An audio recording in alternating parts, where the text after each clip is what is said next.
এরপরে আমরা বেশ মজা করলাম। তারপরে দেখলাম সেলাও পড়ে যাচ্ছে। তো সেলা বললো এখানে খুব কমন, এটা হোঁচট খাবো পড়ে যাবো, এটাই এখানকার ফ্যাক্ট আর কি।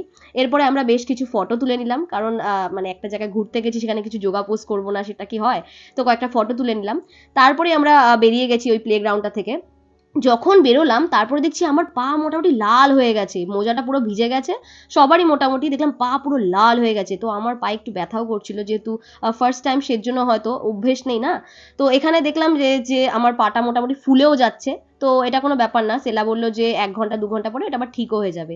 এখানে সেলার বান্ধবী ও বলছে যে আমার পায়ে লেগে গেছে, কিভাবে জানি না, একটা ছোট মানে মচকা মতো লেগেছে। আমি বললাম ঠিক আছে একটু বরফ দাও, বাড়ি গিয়ে একটু বরফ দেবে, কিছু হবে না। তো ও একটু যন্ত্রণায় আর কি ছটপট ছটপট করছিল। এরপরে হচ্ছে আমরা এখান থেকে বেরিয়ে গেলাম, আমাদের বুট টুট যেগুলো ছিল, শু যেগুলো ছিল সেগুলো জমা দিয়ে। আর বেরোতে বেরোতেই দেখলাম যে এখানে বেশ কিছু ট্রফি রাখা আছে, মোমেন্টো। এখানে যারা যারা আইস স্কেটিং করেছে, মানে এখানকার যে স্টুডেন্ট, তারা আর কি এখানে মানে রেখে রেখে দিয়েছে, মানে তারা যখন কোনো প্রাইজ জিতেছে তখন এই সেন্টারে রেখে দিয়েছে একটা স্মৃতি হিসেবে। তো ভিডিওটা আজকে এখানেই শেষ করছি, দেখা হচ্ছে খুব শিগগিরই নতুন একটা ব্লগে।